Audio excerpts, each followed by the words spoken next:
सज्जनों और देवियों, आपने भजन सुना। दो भजन सुने। अपनों कर्म न मेटो जाई, और दुनिया से विदाई की बात भी सुने। लो अपना जहां दुनिया वालों, हम इस दुनिया को छोड़ चले। कर्म का सिद्धांत पक्का है और इस संसार को छोड़ना भी पक्का है। इन्हीं दोनों बातों पर हम विचार करें। मनुष्य का जीवन उसके अपने कर्मों के बल पर खड़ा है। जीव के मौलिक स्वरूप में कोई अंतर नहीं है, लेकिन कर्मों के अनुसार उसको शरीर की भिन्नता, भिन्न योग्यताएं, प्रारब्ध, गुणकर्म मिलते हैं। एक ही माँ बाप के दो बच्चे हैं, दोनों की बुद्धि में अंतर है। यहाँ तक जुड़वा बच्चे होते हैं और दोनों की बुद्धि में अंतर रहता है। ये जीवों के अपने कर्मों के संस्कारों का फल है। जो कुछ हमारे सामने हमारे अपने व्यक्तित्व में है वो हमारे कर्मों का फल है। सुख है, दुख है, अनुकूल है, प्रतिकूल है, सब हमारे कर्मों का फल है। आगे भी अपने कर्मों का ही फल होगा। इसलिए जीवन में किसने क्या कमाई की, लौकिक वस्तुओं का कितना संग्रह किया, इसका महत्व नहीं। कर्म कैसे किए, इसका महत्व है। गलत कर्म करके दुनिया की चीजें इकट्ठी कर ली, 4 दिन की चमक दमक, फिर अंधेरी रात। और चमक दमक भी जब तक रहती है, अंदर तो रात ही रहती है। गलत कर्म करके इकट्ठा किए धन से चमक दमक बाहर बना लें, अंदर तो नहीं चमकेगा। चित्त की निर्मलता और प्रसन्नता एक सिक्के के दो पहलू की तरह। सिक्के में दो पहलू होते हैं। एक पहलू को दूसरे से अलग कर देने पर सिक्के की मान्यता नहीं रह जाती। निर्मलता और प्रसन्नता इसी प्रकार है। मन निर्मल नहीं होगा तो प्रसन्न नहीं होगा, और अगर प्रसन्नता नहीं है जीवन में तो कुछ नहीं। तो जो आपाधापी करके दुनिया का ऐश्वर्य इकट्ठा कर लेता है, वो इसी जीवन में सुखी नहीं रहता। बाहर से चमकता है, बाहर से बड़ा मकान बना लिया, अच्छी गाड़ी खरीद ली, और कपड़े लत्ते उसके चमकीले हो गए। धन होने की वजह से उसके पास लोग इकट्ठे भी होते हैं, आते हैं लोग जिनको स्वार्थ रहता है। तो उसकी साहिबी भी रहती है, प्रभुता भी रहती है, लेकिन अंदर उसका प्रसन्न नहीं हो सकता। गलत कर्म करने वाले को कभी भी आंतरिक सुख नहीं मिल सकता है। गोस्वामी जी ने एक दोहा कहा है, विबुध काज बावन बलि छलो भलो कर जानी, प्रभुता तज बसवे तदप मन की गई न गलानी। विष्णु भगवान ने देवताओं का काम बनाने के लिए 52 का रूप बनाया और बलि को छल लिया, और बलि के हाथ से राज्य छीन करके इंद्र को दे दिया। इंद्र विष्णु के बड़े भाई थे, विष्णु छोटे भाई थे। तो विष्णु ने छल करके इंद्र को दे दिया। अपनी पार्टी का आदमी हो, चाहे जैसा हो, अच्छा होता है। दूसरी पार्टी का आदमी दूध का धोया भी हो तो खराब होता है, और अपनी पार्टी का आदमी कितना ही खराब हो लेकिन वो पवित्र होता है। ये राजनीति सदा से रही। बलि बहुत धर्मात्मा था। प्रहलाद धर्मात्मा थे ही, उनका पुत्र विरोचन और उनका पुत्र बलि। बलि बहुत धर्मात्मा था। बावन बनाए 52 रूप और गए, कहे कि महाराज हमें कुटिया चाहिए, कुटिया जमीन, कहे कितना चाहिए, कहे 3 पद, कहे नाप लो। तो फिर अपना विशाल रूप बनाए, तीनों लोक नाप लिए। ये छल। तो पीछे से उनको ग्लानि हुई कि एक सज्जन को मैंने धोखा दिया, बहुत गलत हुआ। विष्णु का मन बेचैन हो गया, तो उनके अधीन हो गए। लेकिन उसके बाद भी उनके मन की बेचैनी नहीं गई। इस दोहा का अर्थ, विबुध काज 52 बलि, छलो भलो करि जान, प्रभुता तज बस भे तदप मन की गई न गलानी। विबुध नाम देवता, देवताओं की पार्टी को गद्दी दिलाने के लिए छल करना विष्णु ने अच्छा काम समझा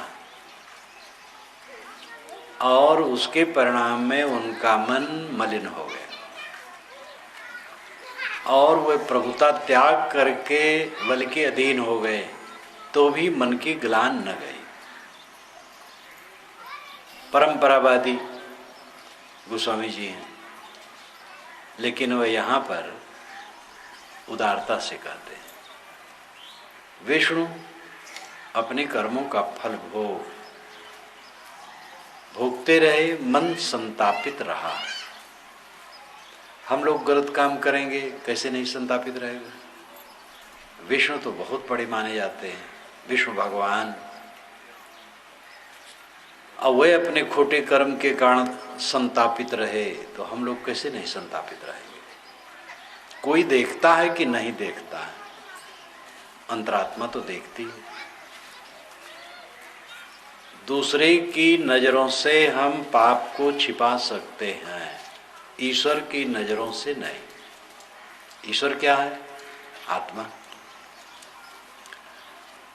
आप चोरी करें, दूसरे की नजरें न देखें, आपकी नजरें देखेंगी। कोई न जाने, आप जानेंगे। ये आप स्वयं ही परमात्मा है और उससे कोई छिपा नहीं सकता है। इसलिए हर इंसान को सच्चा होना चाहिए। ये मत समझो कि जहाँ हम एकांत में हैं, कमरे में हैं, पर्वत के खोह में हैं, समुद्र के निचले सतह में हैं, आकाश में हैं, तो यहाँ कोई नहीं। आप जहाँ कहीं हैं वहीं देवता सब देखते हैं। वो देवता हैं मन, इंद्रियां, अपने संस्कार, उनमें सब छपते रहते हैं। चित्रगुप्त पाप पुण्य को लिखते रहते हैं। ये हिंदू पुराण में लिखा है, चित्रगुप्त। ऐसा कोई नहीं है चित्रगुप्त अलग से, गुप्त रूप से हमारे मन में चित्र खींचता है। हम जो कुछ करते उसकी हरदम रिकॉर्डिंग होती है, निरंतर रिकॉर्डिंग अंदर में चलती है। बाहर की प्लापी ये तो बहुत स्थूल है और बिगड़ जाती है, लेकिन अंदर की मन की प्लापी, उसकी इतनी बड़ी रील है कि हम कल्पना भी नहीं कर सकते। जन्म जन्मांतरों के संस्कार, इस जीवन के संस्कार सब अंकित होते हैं।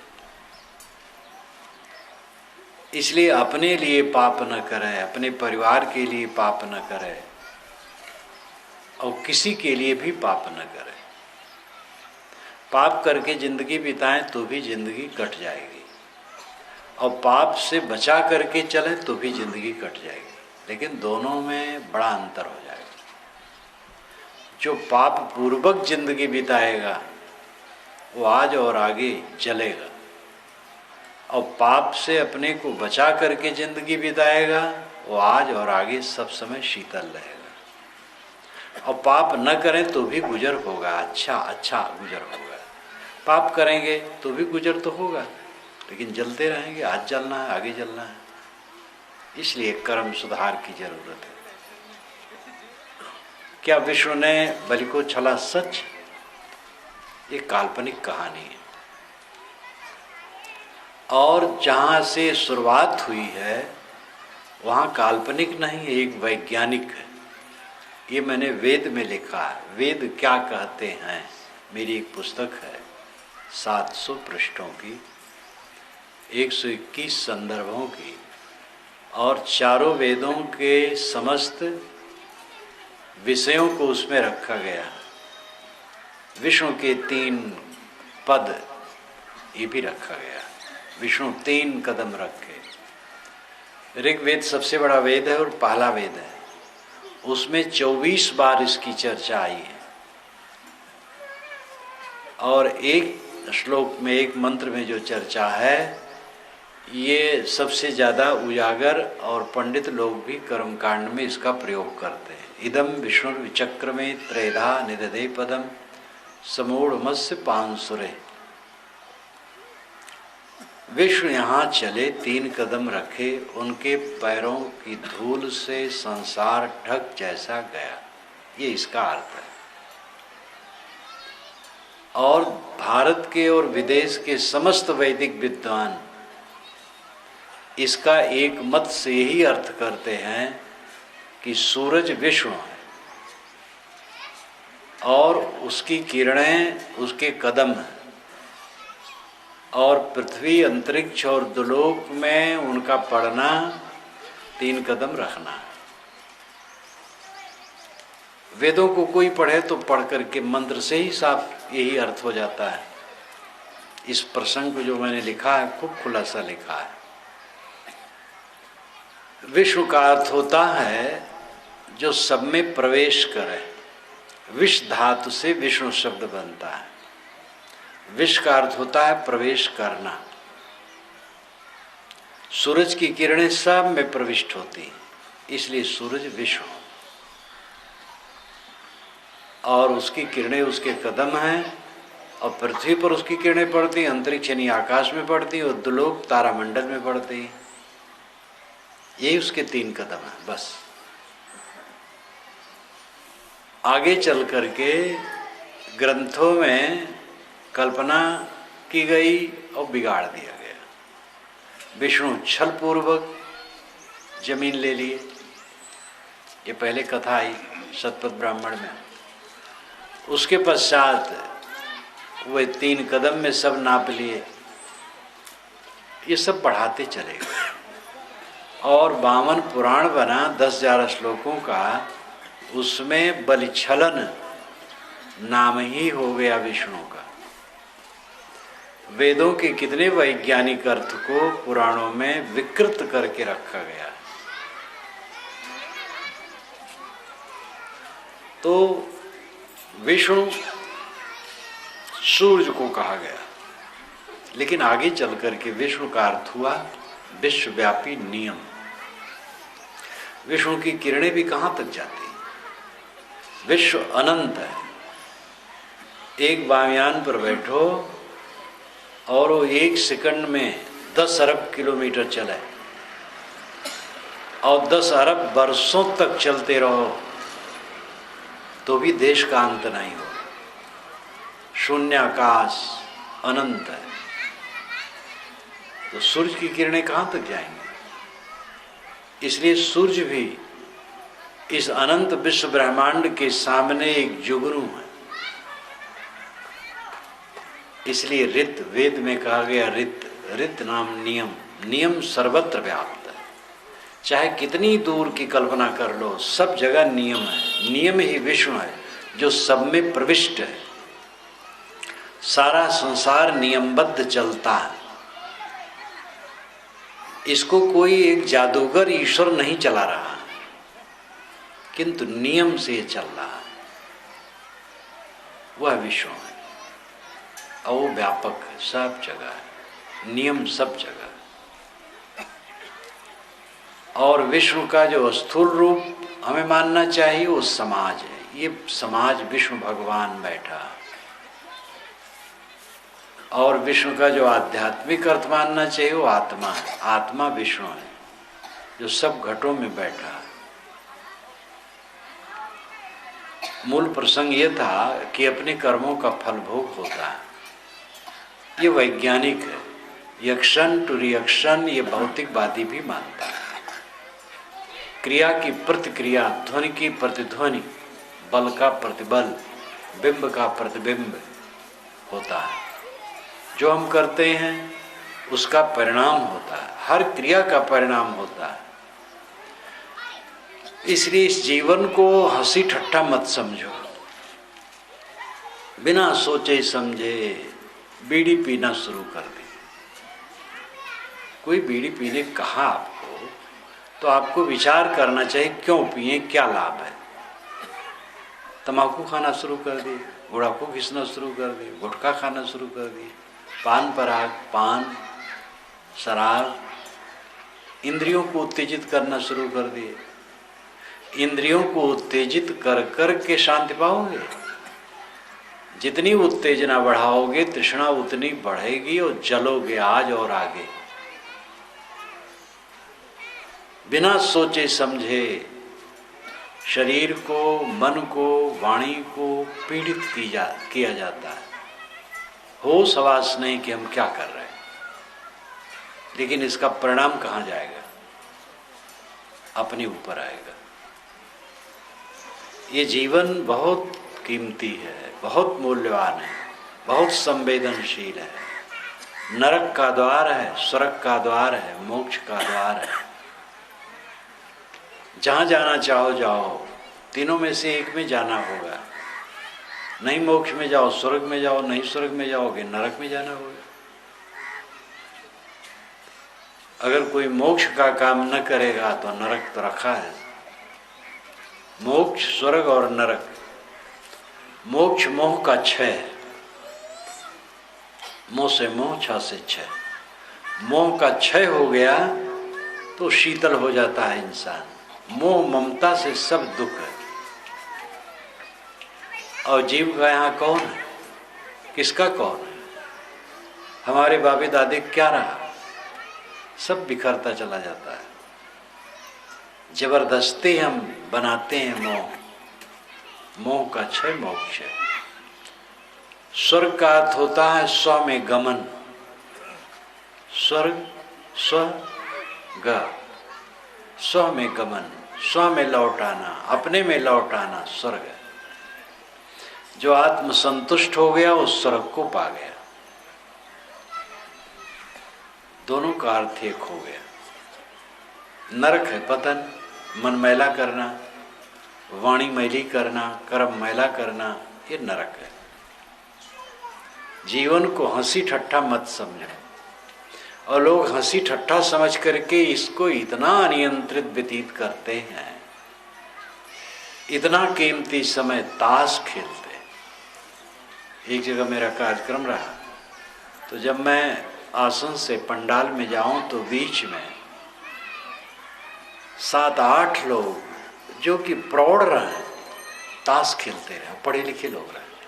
और वो जाने कि कार्यक्रम चल रहा है, लेकिन कार्यक्रम में नहीं जा पा। तीव्र बुखार में भोजन विष लगता है। तीव्र प्रमाद में सत्संग भी विष लगता है। जीवन इतना कीमती और इतना खराब कर रहे हैं। नहीं खाने योग्य चीज को खाते हैं, नहीं पीने योग्य चीज को पीते हैं, नहीं बोलने योग्य बात बोलते हैं, नहीं करने योग्य काम करते हैं, नहीं सोचने योग्य बात सोचते हैं। और सब का परिणाम कहाँ जाएगा? अपने ऊपर आएगा? कहीं जाएगा नहीं, सब भोगना होगा। इसलिए अपने को संभालो। अपनो कर्म न मेटो जाई, कर्म के लिखा मिटे धो कैसे जो जो कोट सिराई। गुरु वशिष्ठ में लगन सुधायो, सूर्य मंत्र दीना, जो सीता रघुनाथ बियाही, पलेक संच न कीना। विश्वामित्र, वशिष्ठ, सतानंद, 3 मूर्धन्य विद्वानों ने शोध करके राम और सीता की लगन रखी थी। लेकिन हुआ क्या? सीता हरण मरण दशरथ के विपत्ति में विपत्ति पड़ी, कर्मगत टारे नाही डरे। महाराज राम ने बाली को छिप के मारा तो पंडितों को अच्छा नहीं लगा। उन्होंने लिखा राम ही कृष्ण हुए और वह अपने कर्म का फल पाएगा।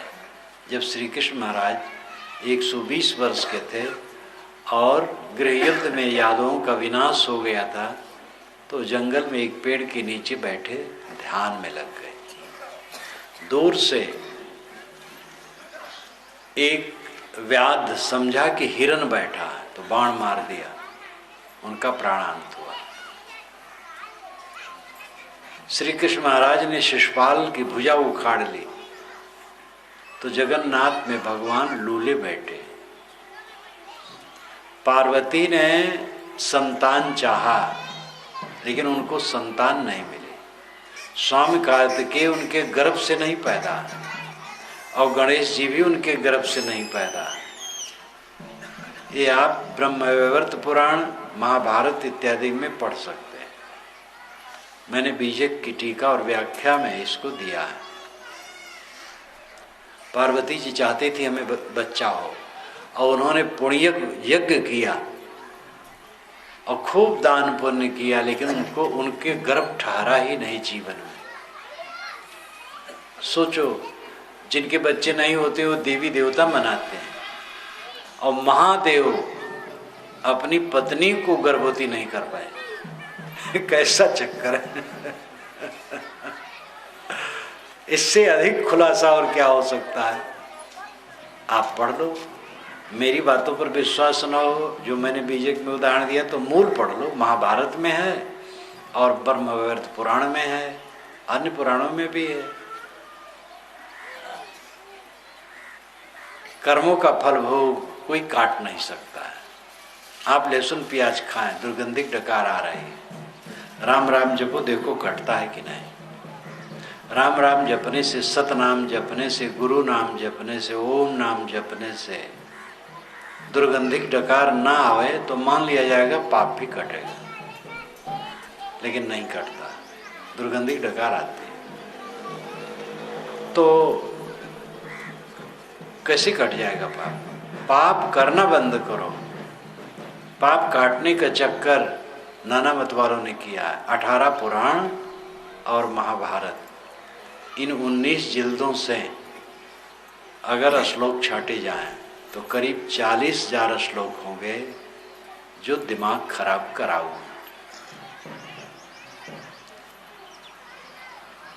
ये नाम जपो, ये पाप कट जाएगा। गुरु पत्नी के साथ दुराचार किए हो, लेकिन गायत्री जपो तो पाप कट जाएगा।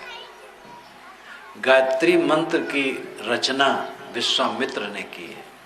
वैसे गायत्री तो वेद में हजारों, करीब 2500 गायत्री मंत्र ऋग्वेद में है। और जैसे हिंदी में अरिल, दोहा, कवित, सवैया, चौपाई छंदों के नाम हैं, वैसे वेदों के छंदों के नाम हैं गायत्री, बृहति, पंक्ति, जगति, उष्णिक इत्यादि। गायत्री एक छंद है जिसमें 24 अक्षर होते हैं।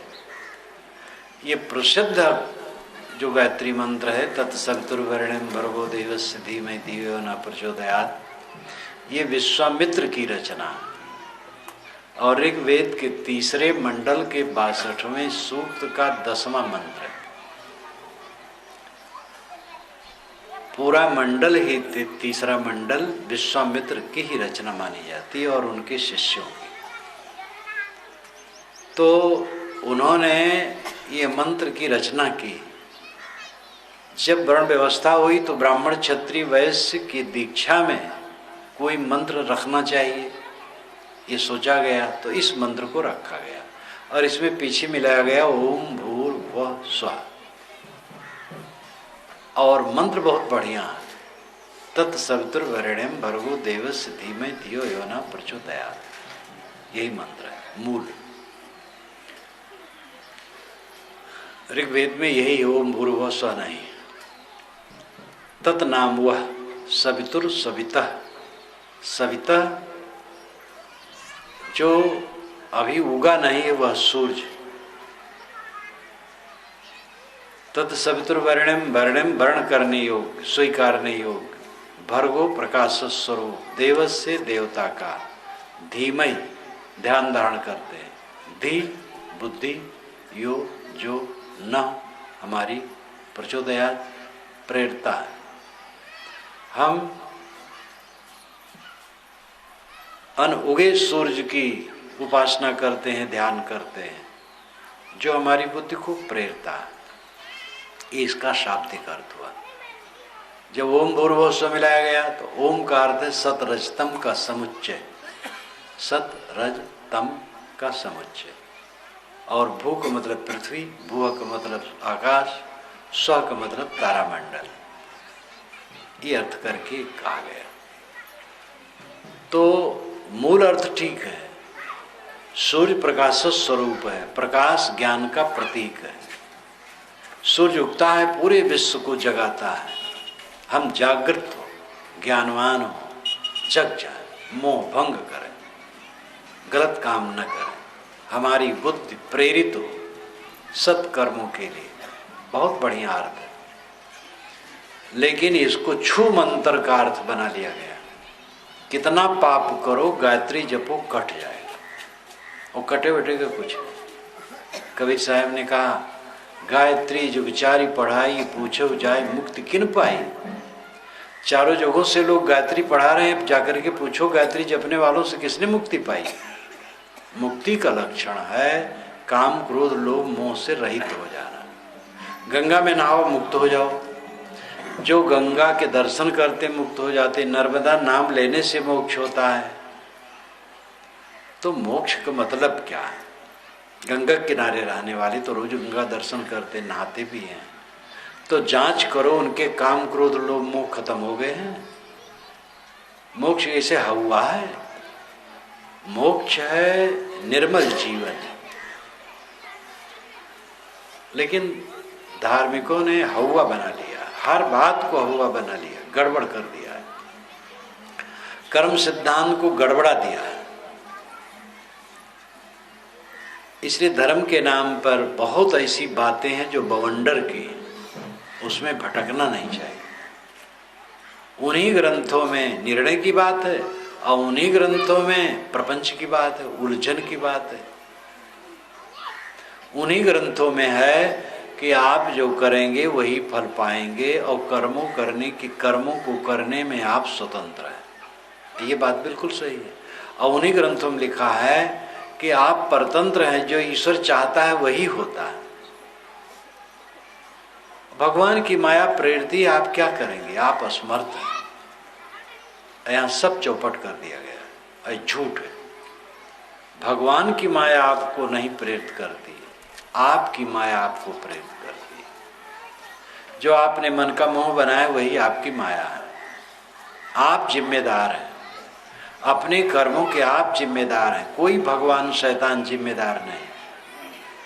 अपने कल्याण के लिए भी आप जिम्मेदार हैं। संत गुरु निर्देश करने वाले, रास्ता दिखाने वाले, वो आपका काम करते हैं, यही करते हैं। गुरु मोक्ष दाता है। गुरु सहारा न करे, बोध न दे, संरक्षण न दे, तो हमारा उद्धार कैसे हो? लेकिन करना पड़ेगा हमें खुद। गुरु बताएगा, हम करें, अपना कल्याण करें। एक आदमी पानी में तैर रहा है, आप तैरना चाहें तो उसको देखें कैसे हाथ पैर पटकता है, वैसे तैरो। अब कोई तैरने वाला आपका हाथ पैर पकड़ करके पटक पटक करके नहीं तैरा सकता है। अपना कर्म स्वयं भोगना। कर्म सिद्धांत को समझना और कर्म का सुधार करना ही सच्चा धर्म है। और भौतिकवादी को भी कुछ स्तर तक मानना पड़ता है इस बात को। भौतिकवादी विश्वास नहीं करता है कि मर जाने के बाद फिर आत्मा रहेगा, पुनर्जन्म होगा, इसका क्या पता है। यद्यपि वो ये भी कहते हैं, हाँ हम ये भी नहीं कह सकते नहीं होता है। एक भौतिकवादी से मैंने कहा कि ये बतलाओ, आपको पक्का है कि पुनर्जन्म नहीं होता है? कहे ये भी नहीं कह सकते, ये भी नहीं कह सकते। तो नहीं कह सकते तो इतना ही कहो कि भाई हमें विश्वास नहीं होता है, समझ में नहीं आता है, बस इतना ही कहो। कौन जाने होता हो, पुनर्जन्म होता हो।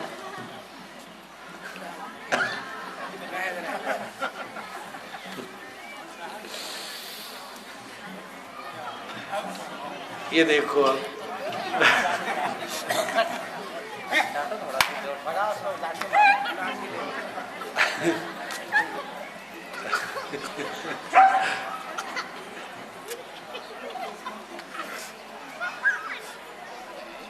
देखो ऐसी खाने में पड़ा है, वो कुछ नहीं जानता है। हम लोग जानते हैं और जान के भटक रहे हैं। वो नहीं जानता लेकिन तंबाकू नहीं खाता, बीड़ी नहीं पीता, शराब नहीं पीता। मधुमक्खियां तुच्छ जीव कही जाएंगे लेकिन मधु बनाती है। अब आदमी महान जीव और शराब बनाता। कैसा आश्चर्य!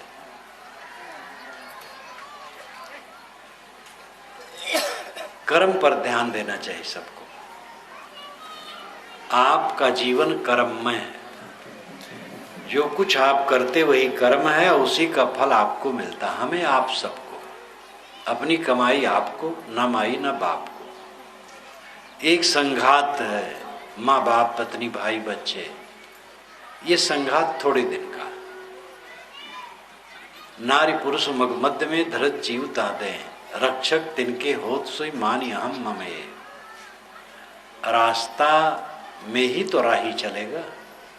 जीव राही है, पथिक है। और राह क्या है? नर नारी।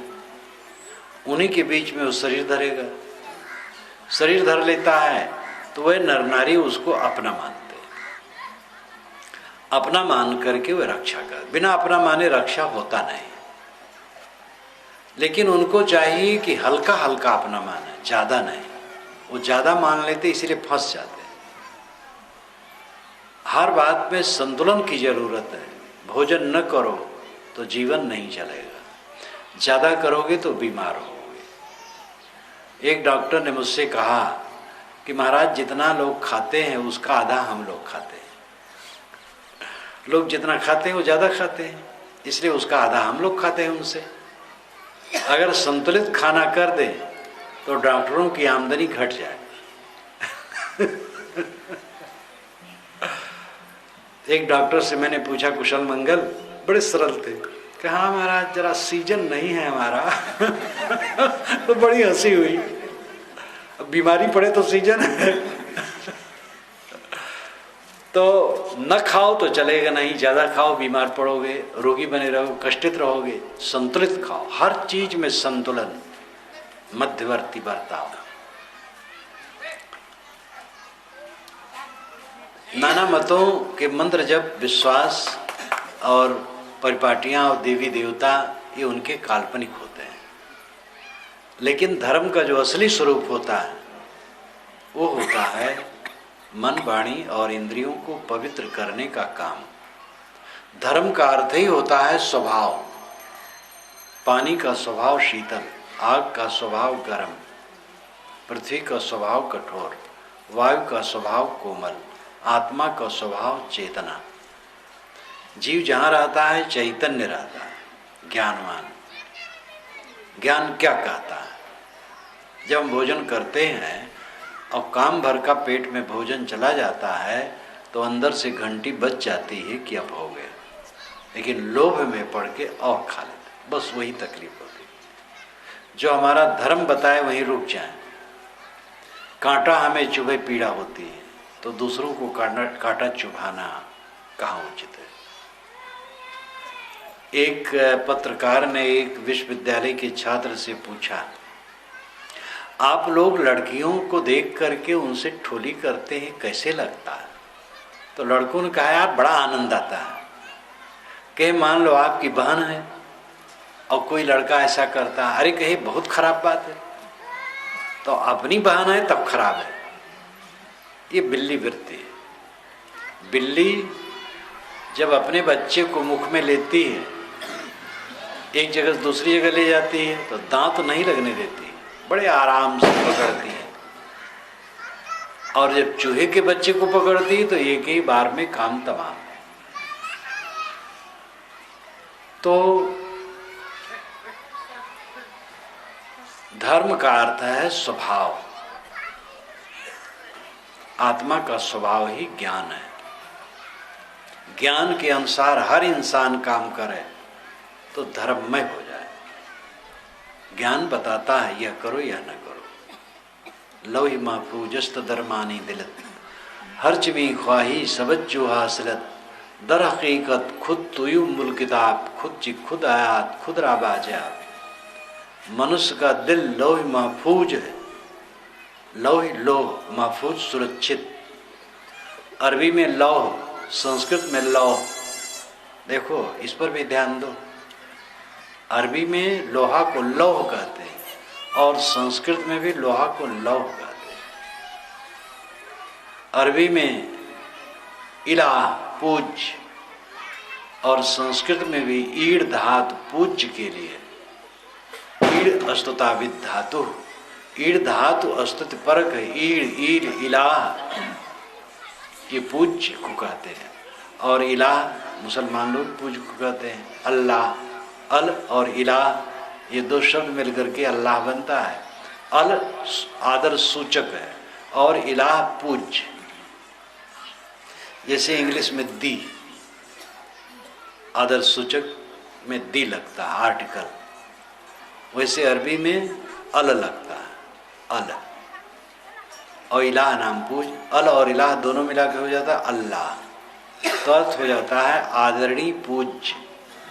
और संस्कृत में ऋग्वेद का पहला मंत्र का अर्थ साणाचार्य ने किया। अग्नि नाम कम देवम ईड़ अस्तुता विधातु। अग्नि नाम कम देवम ईले अस्तोम ईड़ अस्तुताविद धातु। अग्नि नाम का तो देवता है और ईड़ अस्तुत को कहते हैं। अस्तुत परक धातु है ईड़ ईड़ इला। हरम अरबी में घर को कहते हैं। वेद में तमाम बार घर आया है हरम के लिए।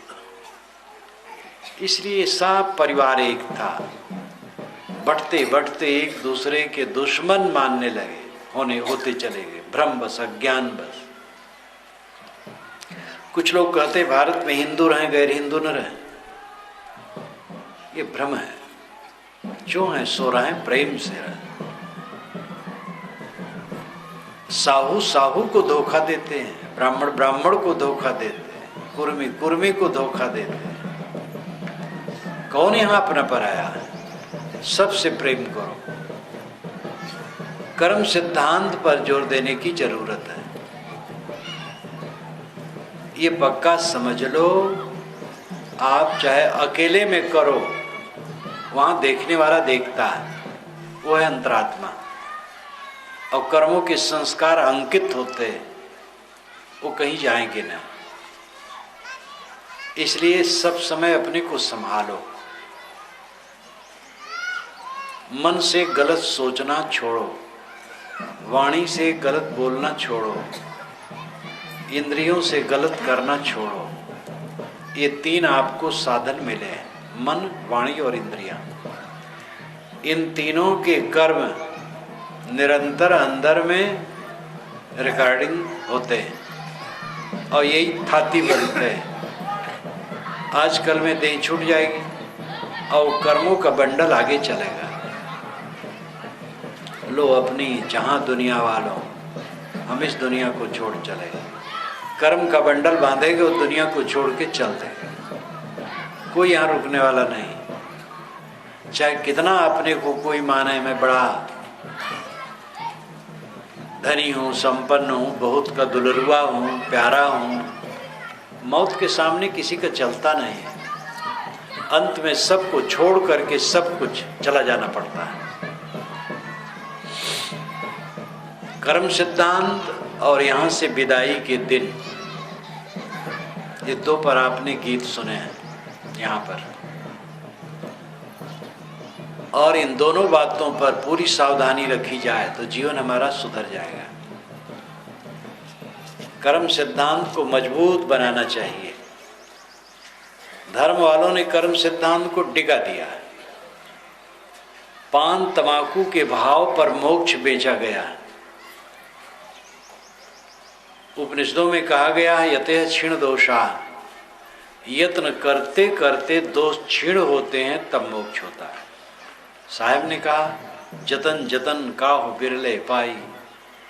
साधना करते करते मन के विकारों को काटते काटते कोई बिरला उस स्थिति को पाता है। भक्ति के नाम पर क्या कह डाला गया? भगवान ने जिनको मारा वो सबका मोक्ष हो गया। मारने से मोक्ष होता है, मारा जाता है क्रोध से। जो मारता है वो उसका बंधन, और जो मारा जाता बेचारा हो तो मारा जाता, उसका मोक्ष कैसे हो जाएगा? ये बात न वेद सम्मत है, न उपनिषद सम्मत है, न शास्त्र सम्मत है, न ऋषि सम्मत है, न संत सम्मत है। ये बहुत गलत बात है कि भगवान जिनको जिनको मारे वो मुक्त हो गए।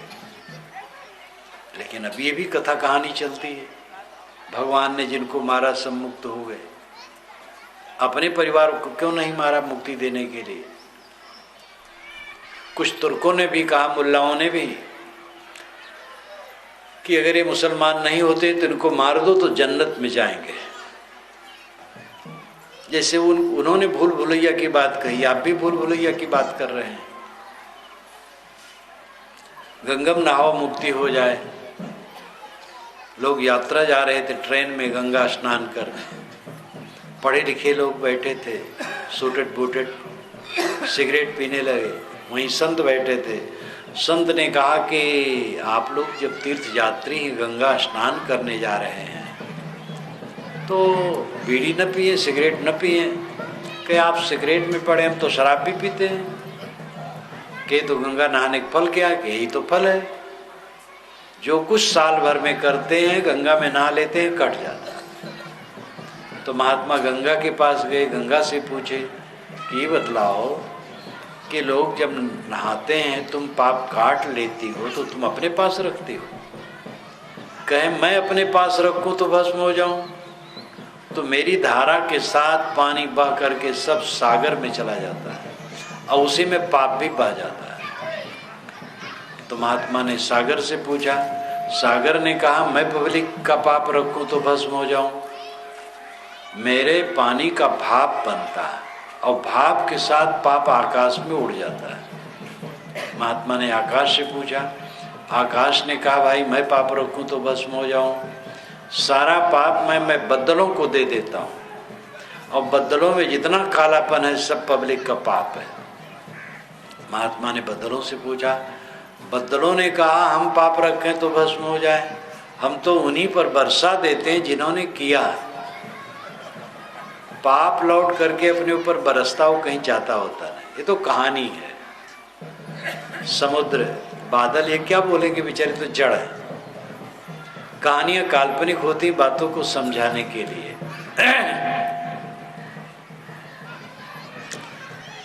पाप कहीं जाता नहीं, सर पर गरजता है। इसलिए भाई भात और नमक खाना अच्छा है, पाप करना अच्छा नहीं। किसी प्राणी को तकलीफ ना दो, किसी को धोखा ना दो, अपने को संभालो। मन वाणी कर्मों को निर्मल करने का निरंतर काम करो। जीवन को जितना संभव हो निष्पाप गुजारने की चेष्टा करो और चलने के दिन की याद रखो। कहीं कबीर सारी दुनिया बिन से रहे राम अविनाशी हो। साहब कहते तुम्हारी अपनी मानी हुई दुनिया विनसेगी और अंतरात्मा नहीं विनसेगा। इसका ध्यान रखो, अपने को संभालो। तो दो भजन दो गायकों ने गाया और उस पर मैंने टीका कर दी। अब रंग ढंग कुछ दूसरे तरह का है, इसलिए मैं अपनी वाणी को बंद करता हूँ। बोलिए सद्गुरुदेव की जय।